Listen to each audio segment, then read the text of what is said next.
What's going on, everybody? It's Shocker here with Shocker Entertainment, and last night WrestleMania 33 happened, and it was something. We're gonna go ahead and get into what happened on the show, but before we do that, I want you to go ahead and like this video if you like it. If you don't, go ahead and like it anyways, because why not? Comment, let me know what you thought about WrestleMania, and subscribe to Shocker Entertainment for more wrestling. Okay, let's go ahead and get into the show. On the kickoff show, we had the Cruiserweight Championship match, which featured Neville defending his title against Austin Aries. Neville came out on top in what was a really good match, what we all expected it to be. I don't think anybody would disagree that this match was really great. The only thing that would have made it better is if it was on the actual show, not the pre-show, because yeah, I mean it really helped the Cruiserweight Championship, because the Cruiserweight division isn't the best right now. I mean, they have really great talent, but they don't really build them very well.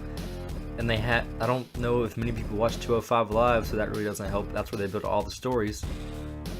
But I think they're going with Neville as really the king of the Cruiserweights, what he calls himself. I think that's what they're going with, and I think he's going to have the title for a very long time. I also do think that Aries is going to fight him again at Payback. I'm pretty sure that's a Raw pay-per-view. They kept advertising it. But I'm pretty sure he will fight Aries again at Payback, if I had to guess. But we started off the show really good with the Cruiserweight Championship match. Next on the WrestleMania pre-show, we had the Andre the Giant Memorial Battle Royal. And this is really the first big surprise of the night, as I think most people, like myself, had Braun Strowman winning. And Mojo Rawley won. Yeah, I didn't know how I felt about it at first, but the redeeming factor for me was that it was a huge surprise. I don't think anybody saw that coming.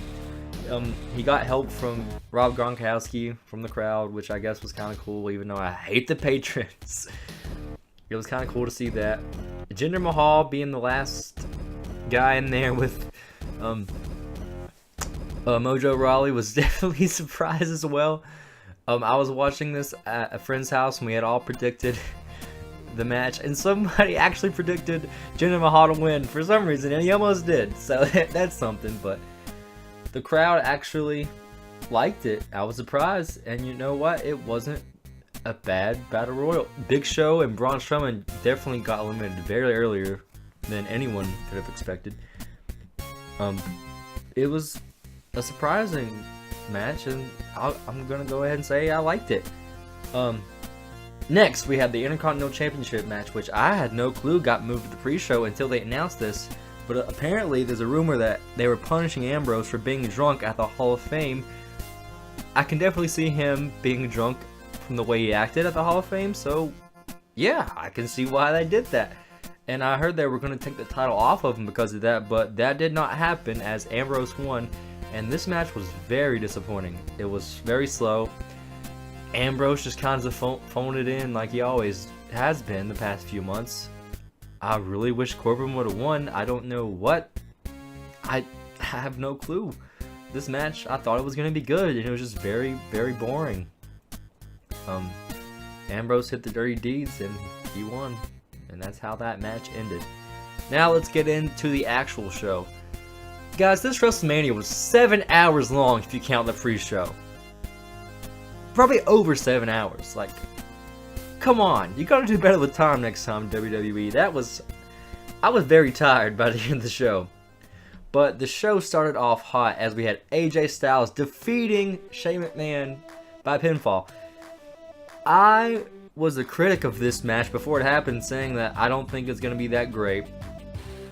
And they proved me wrong. Shane McMahon must have put in some work, because he looked really good in the match. AJ looked amazing as always. We all know that's the way things go with AJ. But it was a really good match. One of the best matches of the night. McMahon went for a shooting star press. And I'm like, this dude's almost 50. He's going for... He missed it, obviously, but that was a really cool moment. AJ Styles going for the coast to coast, and Shane McMahon hitting AJ with the garbage can while the ref was knocked out. That was cool. And then Shane McMahon did hit the coast to coast, which the ref had already been getting up. How did he not see that happen? Like, I know that's a little complaint, but how did he not see that happen? Shane went for the elbow on the table. AJ moved out of the way, threw him in the ring, and did the phenomenal forearm, and that's how the match ended. Really good match. The crowd was really hyped for AJ. After the match, AJ and Shane both in interviews said they respected each other, so that was a good way to end that feud. Maybe AJ will get a #1 contenders match now. That definitely makes sense. He won the respect of Shane McMahon, so put him as #1 contender. Next, we had another really good match with Kevin Owens defeating Chris Jericho to win the United States Championship. Jericho had a huge list of Jericho for his entrance, and I thought that was really cool. Owens, you know, he didn't have a big entrance, but you know, he's awesome as always. These two, I knew they put on a good match, obviously.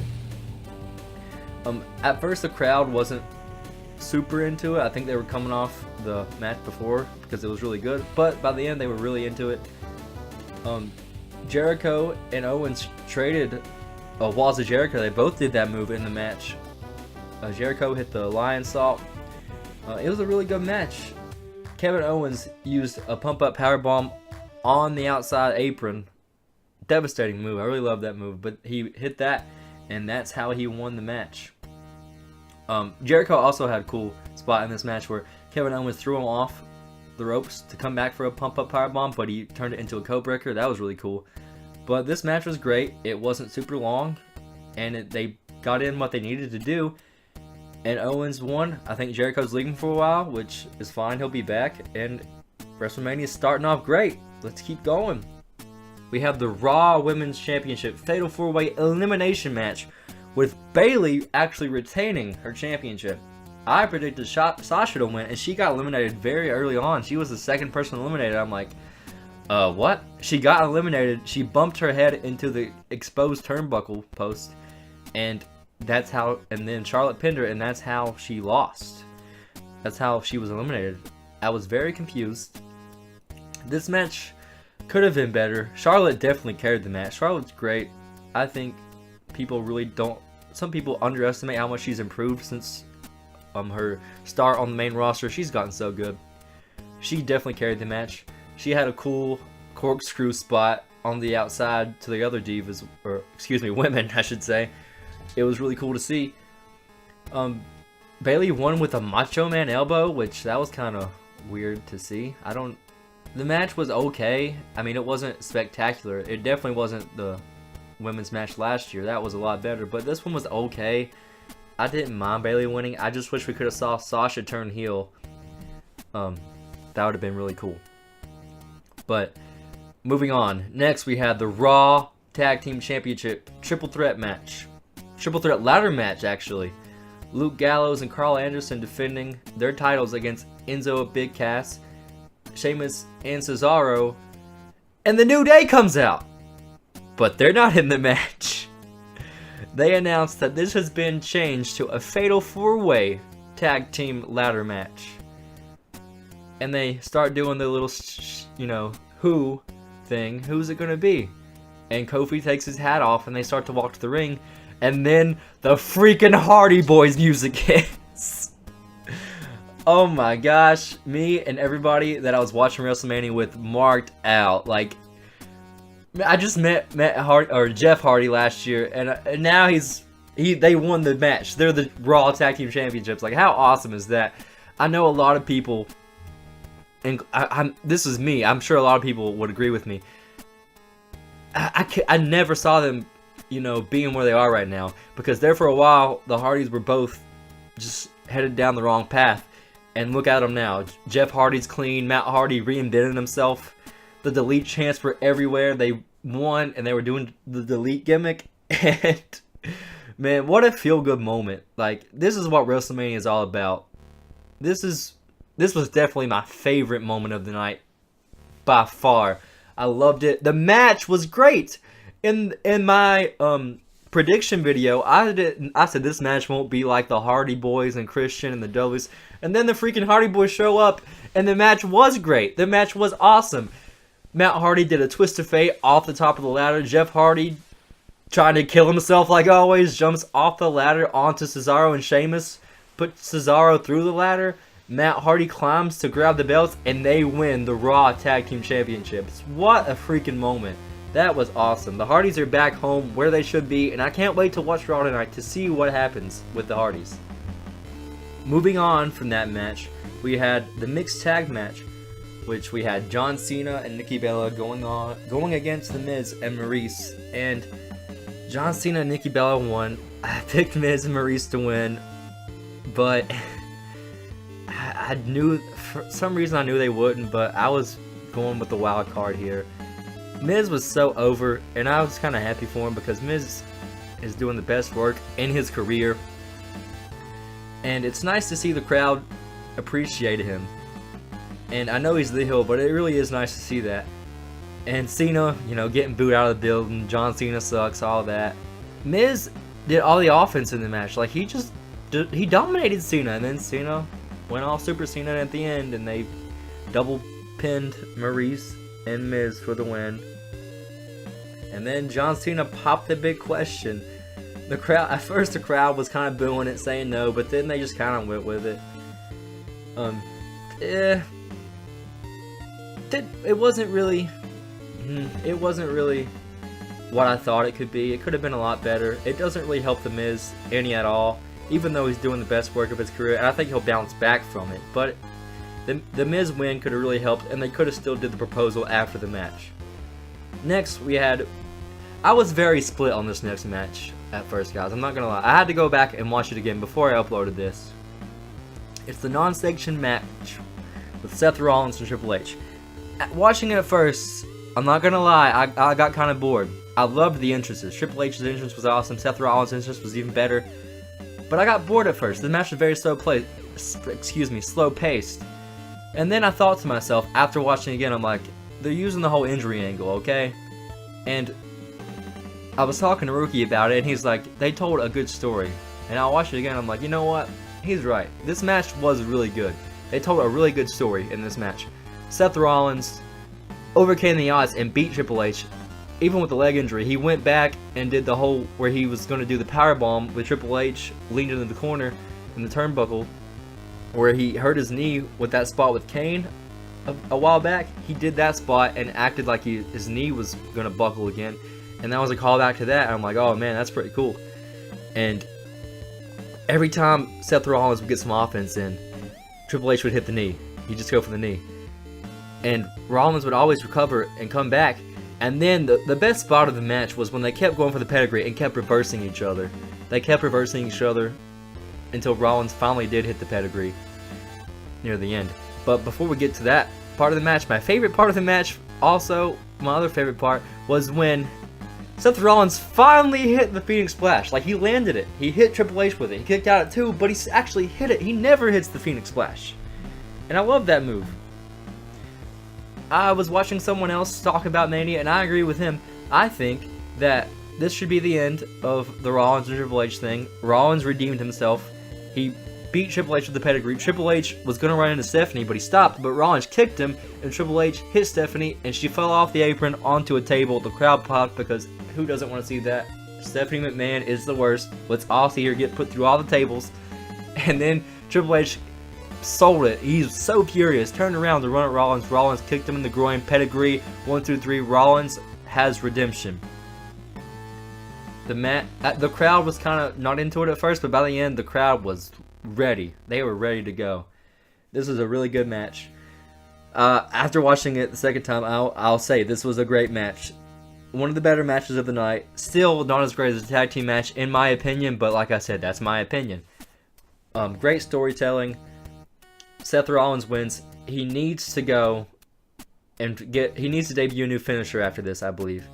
Because he's beat Triple H with his own finisher. Now it's time for him to move on from Triple H and find out who he is as a singles competitor on his own. Because you got to remember, his whole singles run pretty much he's been involved with the game, Triple H, and the Authority. Now it's time for him to go on that huge face run that we all know he can have and be at the top of the WWE. Next, we had the WWE Championship match where Randy Orton beat Bray Wyatt. I predicted Orton to win. I did. And I hate the way this ended. I cannot stand the way this match ended. It was an okay match. I didn't mind the match at all. But the way it ended was just so abrupt. like, when he hit the RKO, I'm like, oh, he's not going to win on this one, and that was it. And the crowd didn't know how to react either. They were kind of like, what? Bray had some weird stuff going on where he had worms appear from, like, a PowerPoint thing onto the ring, like a projection onto the ring. Worms, cockroaches, what else? Some other kind of bugs. I don't know. That was kind of weird. I liked it. I kind of liked it, but then they kept doing it every time he got in the little stance that he does. Then I'm like, okay, that's a little bit of overkill, but whatever. I'm going to go with it. I was hoping, you know, maybe Wyatt's going to win. I would have been happy, even though my prediction would have been wrong. I would have been happy. But Randy Orton won with an RKO. It was just, I don't know, guys. I don't agree with the way this ended. I feel bad for Bray Wyatt because he does have a lot of fans. He's 0-3 at Mania now. You have to feel for the guy. You really do. But maybe they'll do something with him. Hopefully he'll win it back at the next SmackDown live pay-per-view. But if he doesn't, they've just completely missed out on what they could have made an awesome character. He could have had an awesome heel run with the dark storyline that they were using here. It could have been so good. And they've got to do something with him, man. He's too good not to do something with. Next, we had the Universal Championship match with Goldberg defending his title against Brock Lesnar. And I'm not going to complain too much about this because I went back and watched this. I had to watch a couple of these matches again to get a second opinion. And I did like this match because it wasn't long and it was very fast paced. It wasn't slow. Brock suplexing. I love his suplexes. I like Brock. Some people get tired of him just suplexes, but Brock's a powerhouse and Brock can actually, you know, wrestle. I'll give him that. And Brock looked like a monster. Goldberg did like 4 or 5 spears at the beginning of the match. He speared Brock after Brock did 3 suplexes to him, speared him again, threw him to the outside, speared him through the barricade, threw him back in, speared him again, and did a jackhammer. Lesnar kicked out at 2, which I'm like, why couldn't he kick out a 1 spear and 1 jackhammer if he can kick out a freaking 4 or 5 and a jackhammer? But that's besides the point. Lesnar dominated the rest of that match, suplexing Goldberg with ease. 10 Germans in the match. Brock Lesnar leaves as Universal Championship. I do like the belt on Brock. I'm not gonna lie. When he beat Cena for the belt, I'm like, this is cool. I love the belt on Brock Lesnar. I really do. The only thing that worries me about Brock winning is I want Finn Balor to go back in the title picture because I'm sure he's gonna be on Monday Night Raw either this week or next week or sometime soon because I know he's healthy. I don't want them to feed Finn Balor to Brock Lesnar because Finn Balor is great. I think he will be the future of Raw. Him and Seth Rollins will be the top guys on Raw. They just cannot miss that opportunity. I know Lesnar is a beast and he's awesome. And maybe they won't bury Finn. Maybe they'll give them a good match. That's hopeful thinking, but I don't know. But we got to talk about WrestleMania tonight. No, can't talk about the future right now. We'll do that later on. WrestleMania, Brock Lesnar walks out Universal Championship. I'm happy with it. A lot of people were worried this next match was going to get booted from the show because the show, like we said, it went on way too long. But the SmackDown's Women's Championship match, it happened. It was the next to last match. And my brother pointed out he thought it was that so it could be completely dark so they could have the cool glow entrance for Naomi. And Naomi actually won the championship in what was a very messy match. It was a messy match. I think it was supposed to last longer, but this pay-per-view was already past the 11 o'clock hour. It was getting close to midnight, and the main event still hasn't happened yet. 12-year-old me would have been pumped, but 20-year-old me is very tired at this point. I want to go to bed. The match, like I said, was very clustered. It was a mess.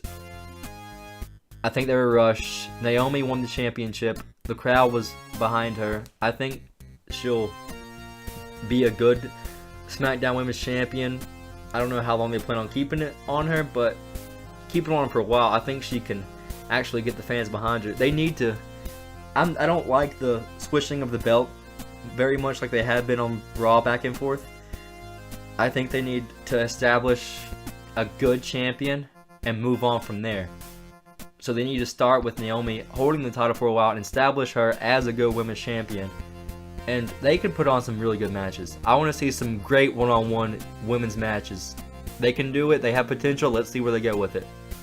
Moving on to the main event of WrestleMania. Going into the night, I had no clue what the main event was going to be because I had heard rumors that it was going to be Undertaker and Roman. And I'm like, nah, they won't end that because they won't end it that way because Roman is definitely going to go over on the Undertaker, and the crowd will be very upset when that happens because the crowd doesn't like Roman. This is his third WrestleMania main event in a row, where he's going in as a face and getting booed out of the building. I don't care what people say. I don't hate Roman. Then again, I don't like him either. And maybe it's the booking that doesn't make me like him. But the fact that he's getting booed out of the building the past 3 WrestleManias in the main event when he is a face is a freaking problem. Okay? I'm sorry. Many people may disagree with me. They may have their ideas and I have mine. But that's a problem and they need to address that. He should have turned heel in this match. Roman did beat The Undertaker. The match wasn't great. It started off okay and it just... everyone was tired.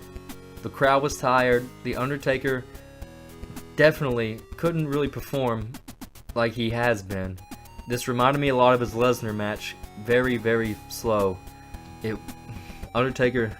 it sucks that he went out like this because Undertaker... he was wrestling, okay? When people heard of WWE who didn't watch it, they're like, oh, you know, that's The Rock, that's Stone Cold, that's The Undertaker.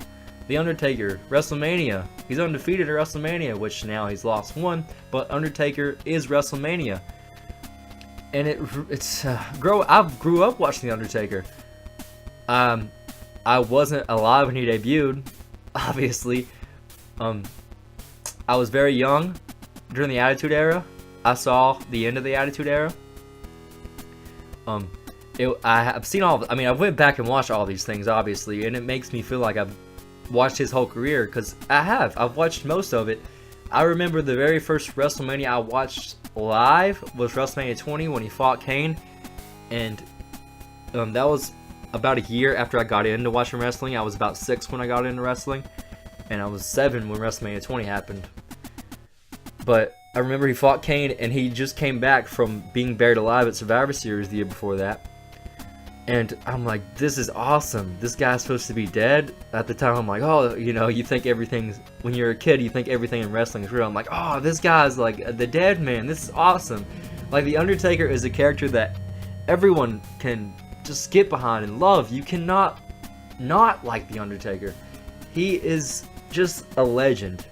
He's going to be in the Hall of Fame soon. Maybe next year. If he's not next year, he definitely will be the year after that. It's just so disappointing to see him go out in such a mediocre match. It started off okay, and I mean, the last ride The Undertaker tried to do to Roman, it was more like a jackknife. He just couldn't get him all the way up in the air. And Roman botching the Undertaker tombstone, when he tried to reverse the tombstone, Roman couldn't lift him up. He tried 2 or 3 times and he just couldn't lift him up, and that definitely didn't help Roman. The crowd just would stop booing. They just don't like the guy, and this gives them a reason to hate the guy even more. So why not turn him heel? Why? I don't care about your merchandise sales. Don't think about one aspect of your business. Think about every aspect. Okay, I know the kids like him, but the kids can get behind somebody else. You don't have to rely on one person for the kids to like. Okay? They like Cena. He's gonna be around for a while. Turn Roman heel. I know the way the wrestling fans work, the smarks, if you will. They're gonna like Roman possibly if he turns heel, but whatever. It makes sense to turn him heel. That's what it comes down to. It makes perfect sense, and they didn't do it. I'm just really upset they didn't do this match the way they should have, could have. I don't know. It's over now. I'm glad the crowd didn't let that didn't let the ending of the match distract that this was Undertaker's last match, as we saw him take off his hat, his gloves, his coat, put him in the ring, walk out, and he kissed his wife on TV, which, that's when you knew it was over, okay? The hat and stuff came off, but when he went over to Michelle McCool and kissed her, I'm like, okay, Undertaker just kissed his wife on TV. That's the end of The Undertaker, okay? This is it. The crowd chanted, "Thank you, Taker." Many fans visibly crying. Can't blame them. I'm sure if I was there in the moment, I would have been right there with him, because I grew up watching this man. I grew up watching on SmackDown, Teddy Long putting him in matches against The Hill at the time. Man, it was just so cool. Watching him fight Edge, Cena, Kane, McMahon in the Buried Alive match, all of that, man. Taker, thank you for all you've done for the wrestling business. You're definitely going to be remembered forever. I am fortunate enough, like many of you who are listening to this, to see The Undertaker, see him live. I saw him at one live show when I was a kid, in 2004, when I was a little kid. I saw Undertaker. He fought Heidenreich. Yeah, remember that guy, yeah. But fortunate enough to see The Undertaker all these years. Thank you for everything you've done. You're going to be remembered. The next generation is going to hear all about you and be in love with the character of The Undertaker, just like we were. It was good to see him go out. I just wish he would have went out a different way. I know it was his time. You could see from the match that he definitely probably shouldn't have even went this long. That's okay. But they got to do something with Reigns. I'm going to end it on this. I'm going to end the WrestleMania review on this. Reigns is not working. He hasn't been for 3 years. I don't know if he's ever going to work, because you're not doing what you need to do. I guess we'll find out on Monday Night Raw. I'm going to do a review after Raw goes off the air tonight, guys. So stay tuned for that. It's going to be up late, but catch it, after the show, or after, later on in the day, the next day. And also, we're going to have a SmackDown live review coming up after SmackDown. Be looking for that. WrestleMania 33. It was an okay show. I enjoyed it for the most part. Definitely, first half was amazing. Definitely dropped the ball after that. It was okay, okay? It was okay. A lot better than last year, so it's an improvement. We can say that it was an improvement. I'm going to give this a B- as a show. Had some really awesome moments that I won't forget. Let's look forward to the future now. What's going to happen on Monday Night Raw? Let's find out. This is Shocker from Shocker Entertainment, letting you know that this is wrestling. We do wrestling. We love wrestling. Subscribe for wrestling videos. We have gameplay, obviously. We're doing the Triple H Road to WrestleMania right now. We're doing the Tag Team Universe mode with Rookie right now, okay? We got a lot of stuff for you guys in the future. Click like if you liked this review of WrestleMania. Subscribe if you're not subscribed to the channel. Comment, let us know what you thought about WrestleMania again. We will see you on the next one, guys. Thanks for watching.